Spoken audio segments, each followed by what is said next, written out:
다음은요, 의사 파업 관련된 내용 지금부터 다뤄보도록 하겠습니다. 먼저 첫 번째 기사입니다. 지금 상황이 굉장히 좀 심각해 보입니다. 의사협회 2차 파업 강행, 정부 면허 취소 압박 이렇게 돼 있습니다. 그러니까 여기는 파업에 들어갔다. 여기는 지시 안 따르면, 명령 안 따르면 이거 면허 취소도 가능하다. 정부 이렇게 압박하는 거예요. 사흘간 의사 집단 휴진 어제 돌입했습니다. 문재인 대통령 어제 강하게 얘기했어요. 법 집행으로 강력히 대처하라 이렇게 지시한 겁니다. 정부 업무 개시 명령 첫 발동 강수를 뒀죠. 복귀 안 하면 면허 취소할 수도 있다. 이렇게 된 거예요. 어떻게 보면 경고죠. 강력한 경고입니다. 지금요. 자, 그럼요. 이와 관련된 어제 몇 가지 발표 입장들이 있었습니다. 확인해 보겠습니다. 문재인 대통령은 오늘 대한의사협회의 2차 총파업과 관련해 원칙적인 법 집행을 통해 강력하게 대처하라고 지시했습니다. 문 대통령은 또 정부는 비상진료 계획을 실효성 있게 작동해 의료 공백이 없도록 하라고 말했습니다. 만약에 정말로 업무 개시 명령을 법안대로 적용을 해서 단 한 사람의 전공이 전임이라도 행정처분을 받고 그리고 형사고발을 당한다. 이렇게까지 정부가 무리한 어떤 행정을 해나간다. 강압적인 행정을 해나간다면 저는 13만 의사들의 회장으로서 절대 용납 못합니다. 그때는 무기한 전 회원들에게 반드시 무기한 총파업을 통해서 강력한 저항을 할 수밖에 없다. 이 점을 정부에 말씀을 드리고 싶습니다.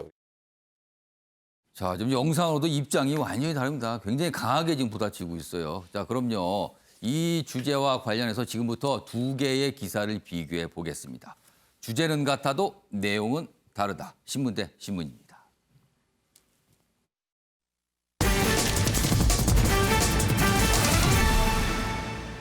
자, 오늘 비교해 볼 신문 기사는 경향신문과 중앙일보의 기사입니다. 의사파업에 대해서 똑같이 다루고 있어요. 먼저 경향신문은 그런데 내용이 이런 내용이 골자입니다. 의료계 총파업 강행, 진료 수술 차질이다. 그래서 강행을 해서 차질 빚었다. 뭐 이런 쪽에 중심을 좀 두고 있고요. 반면에 중앙일보 기사는요.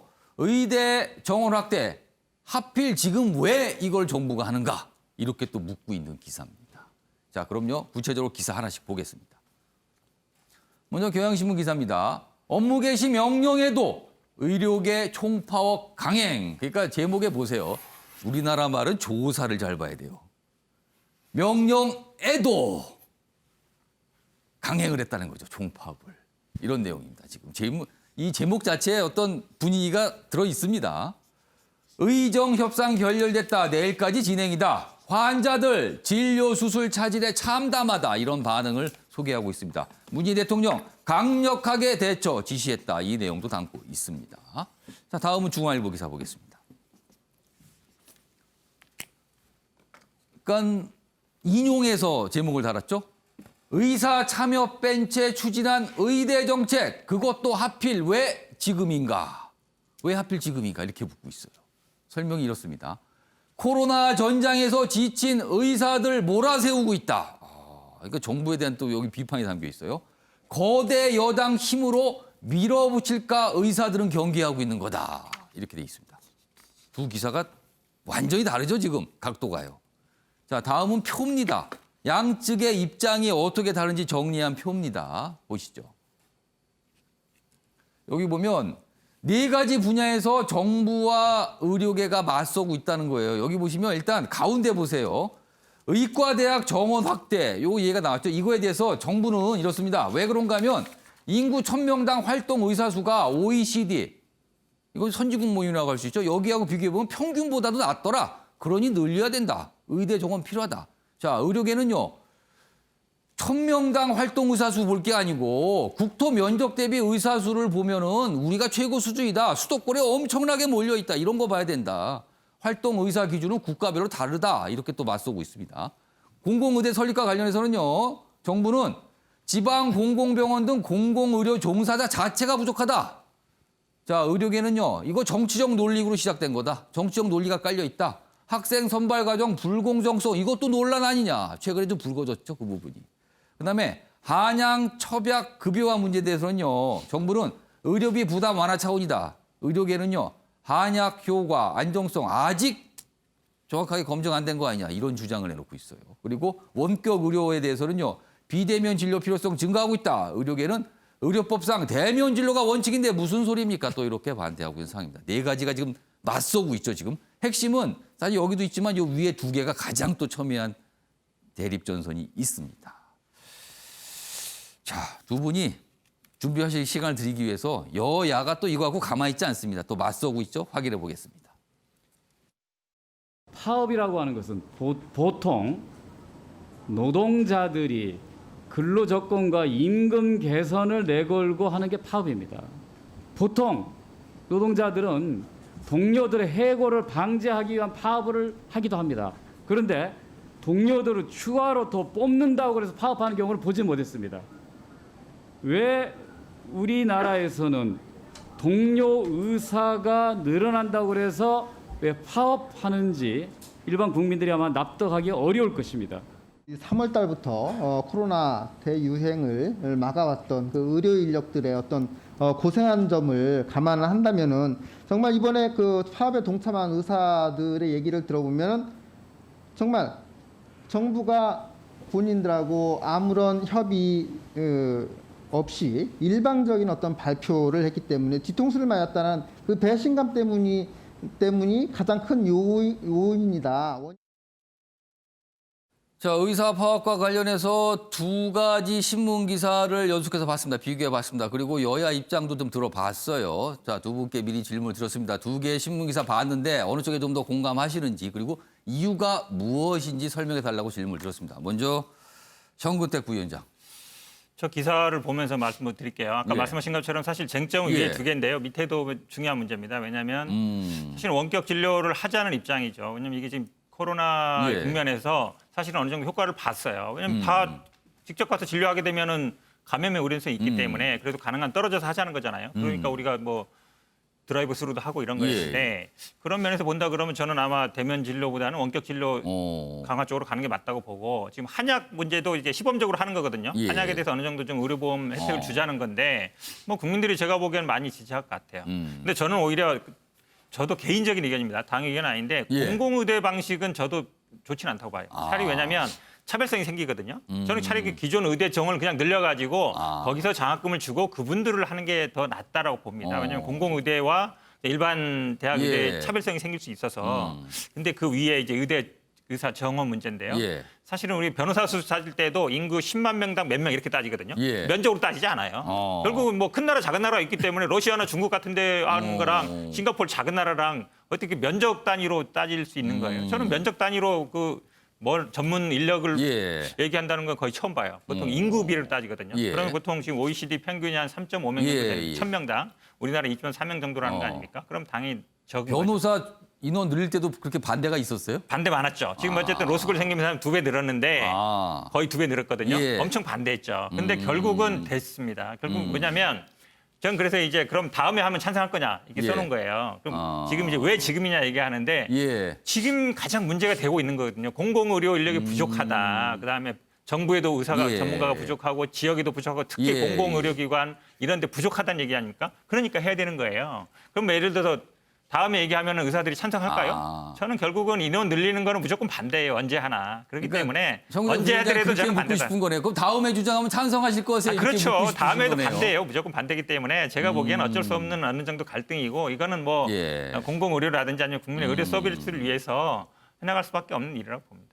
자, 이준석 전 최고위원은 두 가지 기사 중에 어느 쪽에 좀 더 공감하시는지 이유는 뭔가요? 저는 뭐 중앙일보 기사에서 언급했던 것처럼 왜 하필 지금이냐라는 부분에서 예. 이런 게 있습니다. 조선시대 말에도 보면은요 군인들 전쟁 내보내고 나중에 월급 급료해서 뭐 깎고 이러니까 반란 나거든요. 예. 저는 지금 한창 코로나 전쟁을 치르고 있는 상황 속에서 결국 의료계와 협의가 없이 이런 것들을 추진했다라는 것에 대해 가지고 당연히 반발이 있을 수밖에 없는 사안이고 저는 이제 의대 정원 확대 같은 경우도 이렇게 한번 봤으면 좋을 것 같아요.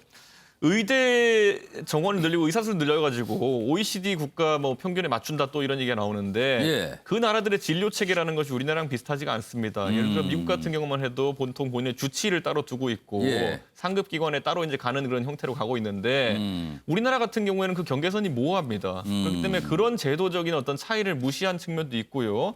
예를 들어 쿠바나 러시아 이런 나라는 의사수 굉장히 많습니다. 예. 그런데 그런 나라들 같은 경우에는 사실 고급 수술이나 이런 건 잘 못하는 구조로 되어 있거든요. 예. 그러면 의사라는 자격증을 가진 사람 수가 많아지는 것이 단순히 의료 품질이 좋아진다는 것을 의미하는 것인지 예. 그것도 좀 모호한 지점이 있다 보는 것이고요.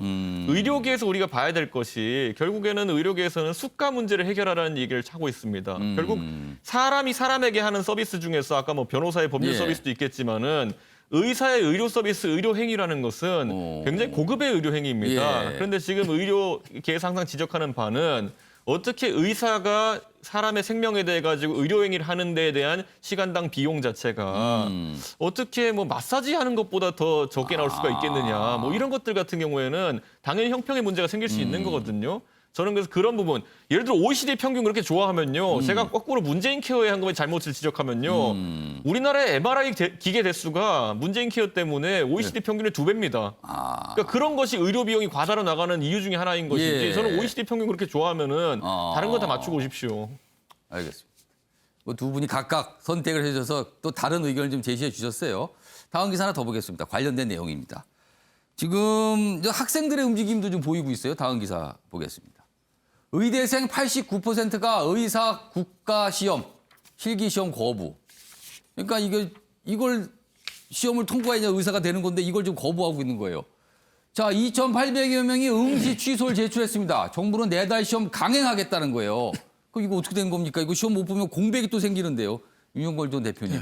이게 의사 공백이 발생할 수도 있는 거예요, 그러면은. 그렇죠. 의사 그 공부 그렇게 많이 해가지고 예. 네? 공부 많이 해가지고 의사 시험을 국가 실기 시험을 포기한다는 건 의사가 안 되겠다는 거거든요. 그건 본인 당사자한테도 큰 피해고 또 병원에서도 그 사람들이 시험을 통과한 다음에 예. 인턴으로 와야지 되는데 그렇죠. 병원에서도 한참 일하는 그 한 해가 그냥 비는 거예요, 비에 그러면. 빠지는 거죠. 그러니까 양쪽에 큰 타격인데 예. 저렇게 정면 충돌을 한 거는 좀 빨리 좀 시정돼야죠. 저는 이 문제가 밥그릇 싸움입니다. 밥그릇 싸움인데 의사들의 밥그릇 싸움이라는 걸 비난은 피할 수 없어요. 하지만 의사들을 왜 화나게 했느냐는 생각해 봐야 돼요.